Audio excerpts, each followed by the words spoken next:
Hi everyone, this is Mrs. J, and today we're going to talk about factoring polynomials. Alright, I have a quick warm-up for you guys, so please pause the video and give these three a try, and we'll check your answers in just a few moments.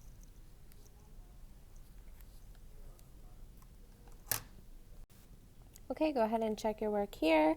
So for these problems, you can use the general formula for any term within a binomial expansion, which is just n choose r times a to the power of n minus r times b to the power of r. The tricky thing with this is remembering that r is one less than the relative position of the term you're trying to find. So here, the fifth term gives us an r value of 4, and then it's just plugging it into your formula. And then here, you do have to do a little thinking to figure out which term this is. So if it's x to the fifth, well, you know the first term is going to have x to the 8th, and then x to the 7th, and then x to the 6th, and then x to the 5th. So that will be the fourth term, which means r is 3. And then for this one, y is actually part of that b term. So if it's y cubed, r is going to be 3. Or you can kind of use logic and say, okay, it's going to be the fourth term, so r is 1 less. And please make sure you know how to do these calculations, these combinations in your calculator, because it can save you a ton of time, and then you don't need to memorize the formula for combinations. Okay, so today we're going to start factoring polynomials. So a few different methods you should look out for. One thing is we always check for a greatest common factor, a GCF. So anytime you're factoring, the first thing you should do is look for a GCF. Sometimes a polynomial has it, sometimes it doesn't, but you always need to check for that first and factor that out first if it exists. Then today we're going to be also factoring trinomials, so whatever method works best for you. Make sure you know how to factor trinomials where the a value is greater than 1 as well. We're also going to do grouping, so we're going to try this method whenever our polynomial has 4 terms. You should also know the difference of 2 squares, which is really a formula. And we're also going to review sum and difference of cubes. So these are the formulas for sum and difference of cubes. So you need to know how to recognize these problems, and you should know the formulas. All right, so let's get started with some factoring. So here for part A, we have a trinomial. The first thing we should look for is a GCF, which this one does have. The GCF in this case is 3x, so we need to start by dividing out 3x from every term, and it should go right out front. So it needs to remain as part of our answer, leaving us with 2x squared plus 5x plus 2. And then from here you can factor this trinomial with whatever method you like. So here we still have our 3x out front. Don't forget about your GCF. And then this one, we can kind of use logic, and we can get 3x times 2x plus 1 times x plus 2. But again, there's lots of different methods for factoring trinomials where the a value is greater than 1. So whatever method works for you is what you should use. Okay, let's try this next one. This also has a GCF of negative 2x. Anytime the lead coefficient is negative, I'm going to factor that out as part of the GCF. So negative 2x, leaving us with x squared minus 4. And then you should always ask yourself, is my remaining expression still factorable? And this is using difference of 2 squares, so it becomes x plus 2 times x minus 2. All right, so now we're going to do a quick review of our sum and difference of cubes formulas. So for this, you should still look for a GCF. Neither of these have a GCF. But here we can recognize that this is sum of 2 cubes because every part of it is a perfect cube. 27 is a perfect cube, 64 is a perfect cube, and there is a formula for the sum of 2 cubes. So in this case, our a value is going to be 3x because that's the cube root of our first term, and our b value is going to be 4. And then we're just going to plug that into our formula, which is a plus b times a squared minus ab plus b squared. So we have 3x plus 4. Now this next term is the term where I typically see mistakes. When we do our a value squared, you need to make sure you're squaring the 3 and the x. And then here I do minus a times b, so minus 12x, and then plus 16. And if you do these correctly. So if you check for a GCF at the beginning, your answer should never be, you shouldn't be able to factor more when you're done with sum or difference of cubes. Okay, let's try this next one. Again, we can recognize that everything is a perfect cube. So we know that our a value is 2x and our b value is 3. And for this one, our formula is very similar to a minus b times a squared plus ab plus b squared. So now we're just substituting. So we have 2x minus 3. Again, be careful with this term. It should be 4x squared plus 2x times 3, which is 6x, and then plus 9. So you do need to know these two formulas and how to recognize when you can use sum or difference of cubes. All right, go ahead and pause the video and see if you can give this one a try on your own. Okay, go ahead and check your work here. So first you need to factor out a GCF of 5x, leaving you with 8x cubed plus 1. This can be factored using sum of two cubes. So your a value is 2x and your b value is 1. And it's just plugging it into our formula. Be careful with this term because you always need to make sure you're squaring the coefficient and the variable. Okay, so now we're going to try factoring with that grouping method. So anytime you have a polynomial with 4 terms, I would definitely try this method. So how it works is you can look at the first 2 terms in your polynomial and see if there's a GCF of those, just the first 2 terms. And in this case, if you look at x cubed and x squared, our GCF is x squared. So let's factor out x squared from just those first 2 terms. And then see if there's a GCF of your second 2 terms. In this case, there is. Well, we could just say it's 1. So we could say plus 1 times x minus 1. And you know you can use this method if after you have factored the 2 sets individually, if you share a common factor like we do here, we have x minus 1 and x minus 1, it's the same factor. You can take the coefficients, which are x squared plus 1, and they become their own factor. So we get x squared plus 1 times x minus 1. Now, sometimes after you do grouping, the remaining factors can be factored more. In this case, they can't, so we are done. Okay, let's try one more together. So if I look at my first 2 factors, I see that we have a GCF of 3x squared, so let's factor that out, leaving us with x minus 2. And then in my second 2 factors, we have a GCF of 2, so we have plus 2 times x minus 2. And again, you could see that we have that common factor of x minus 2, so 3x squared plus 2 becomes its own factor. And then here we are done.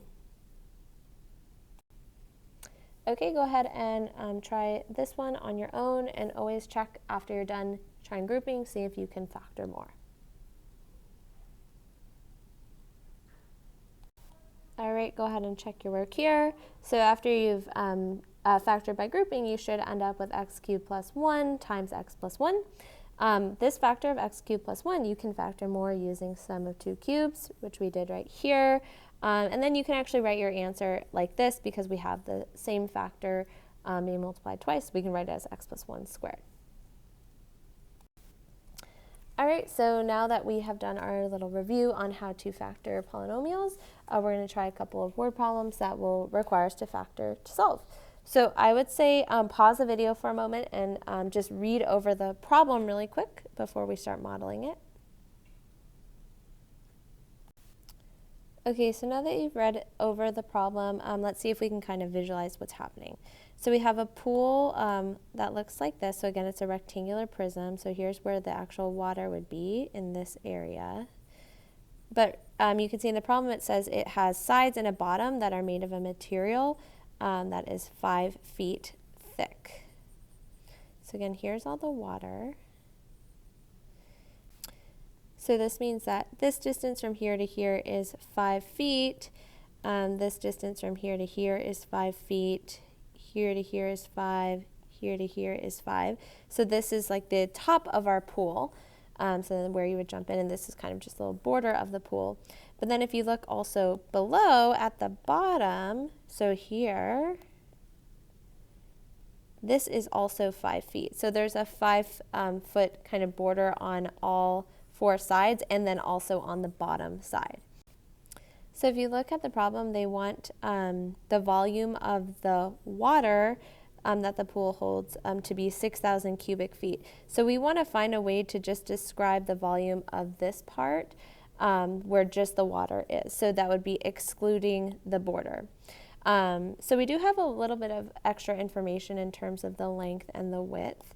And both of those are in terms of the interior height. So let's call this total height from here to here. Let's call this x. So we know that the height of the inside right here, so I'll call this the height. And again, we just want the height of the part that holds the water because we want to find the volume of that. We would call this x minus 5. So it would be like the total height minus the 5-foot thick material that lines the bottom of the pool. So again, that's us saying that this distance right here, from here to here, this is x minus 5. The next thing we can find is the interior length. So it says the interior length must be twice the interior height. So if we know that the interior height is x minus 5, that means that the interior length is double that. So 2 times x minus 5, which is 2x minus 10. And it says the interior width must be 3 times the interior height. So the width will be 3x minus 15. So again, this is just the interior height, length, and width. So the part that would actually hold the water. So this is excluding the border on the outside. So now that we have a way to describe the height, length, and width of the interior portion, we could say the volume in terms of x would be x minus 5 times 2x minus 10 times 3x minus 15. And from here, we can multiply this out. So if you multiply this out, which would take a little bit of extra work on the side, but we should end up with 6x cubed minus 90x squared plus 450x minus 750. So this would model the volume of our pool in terms of this original height x, which includes that border of 5 feet at the bottom. Okay, so now they say the volume of the water in the pool must be 6,000 cubic feet. What are the exterior dimensions? So we're going to substitute 6,000 for our volume.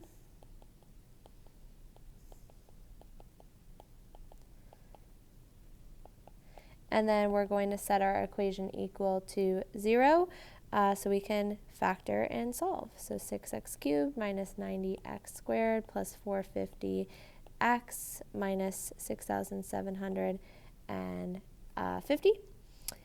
So here we can look for a GCF. So there is a GCF of 6. And since we're solving, maybe rather than actually factoring out, let's just divide both sides by 6 so we can just make a slightly more simple problem for us to work with.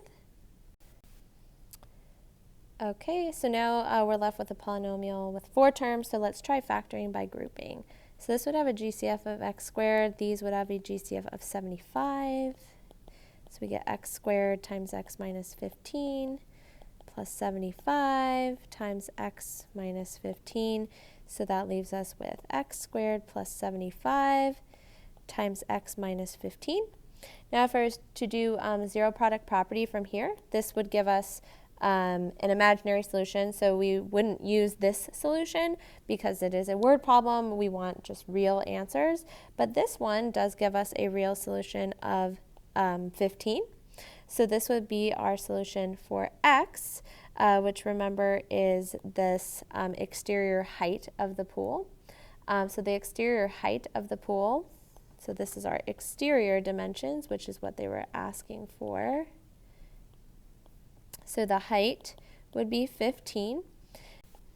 Now to find the exterior length, we can look at the interior length. So we could plug it in here, so we get 30 minus 10, which is 20. But we want to add back the border, so we're going to add the 10 back. So our interior length would be 30, and both of these would be in feet. And then for that width, again, we can plug it back into here. So we get 45 minus 15, which is 30. So that would be the interior width, but then we want to add back the border because we want the exterior dimension, so we add back the 10. So that would give us an exterior width of 40 feet. So these would be our exterior dimensions.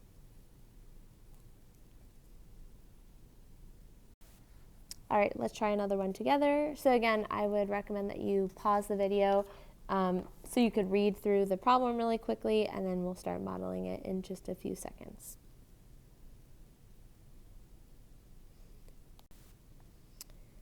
Okay, so this one is kind of a similar setup to the last problem. So here's like the exterior dimensions, but again, we want to look at the inside of this watering trough. So it looks something like this. So the inside is where the water would be held. So it says that the sides and bottom should be 2 feet thick. So that means that these are 2 here to here, and here is also 2, and here is also 2. And on the bottom, this should also be 2 feet thick. And then it says that its outer length should be twice its outer width and height. So for this one, we can set maybe the outer height again, or outer width, to x. So let's say that this is x. So that means that this should be x as well, and then this one, the length, should be twice that. But here it says, what should the outer dimensions of the trough be if it is to hold 288 cubic feet of water? So when you're talking about how much it's holding, that's going to be the inner dimensions for the volume. So we need to find a way to describe the volume of the inner dimensions with the inner dimensions. So we know that the height we can classify as x minus 2 because there's just a bottom. And then this width, which is right here, would be x minus 4 because there's the 2 walls. And then it says this should be 2x and then minus 4, so to take away the 2 walls. So that's our length, 2x minus 4. And so the volume of the inside is just x minus 2 times x minus 4 times 2x minus 4. And then for this, the volume, they want it to hold 288 cubic feet of water. So we'll set it equal to 288, and we do need to multiply this out. So we can set our equation equal to 0. So 2x cubed minus 16x squared plus 40x minus 320. And then from here, I would recommend dividing both sides of your equation by 2 just to simplify it a little bit. So 0 equals x cubed minus 8x squared plus 20x minus 160. And now we can try to factor by grouping. So this has a GCF of x squared. This has a GCF of 20.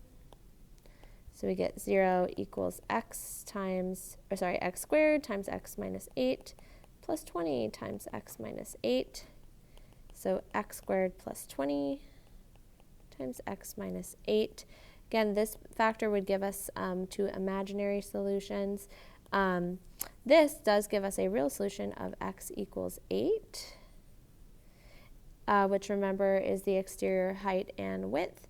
And it asks, what are the outer dimensions? So the outer height would be 8 feet, the outer width would be 8 feet, and the outer length should be double that, so 16 feet.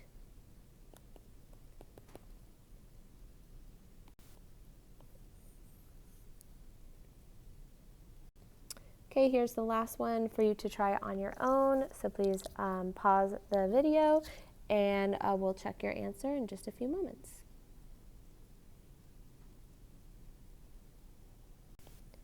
Okay, you can go ahead and check your work here. So very similar setup to the last two, except this time there's that extra thickness that's just on the top instead of the bottom. So if we define the outer dimensions as x, x, and 2x, because the length is twice the width, we can define the inner dimensions. So our height would just be x minus 3. That's the inner height because we have x and then just the top border of 3. Our width would be x minus 6 because we have the border of 3 on both sides. And then the length is 2x, which is the outer length, minus 6, the border on both sides. So you can multiply those three factors together to find the volume, which we want to set to 972. So you can multiply this out, set it equal to 0, and solve, and you should get x equals 12.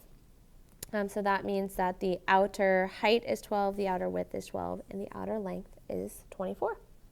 All right, that's all for today's lesson. Thank you so much for watching.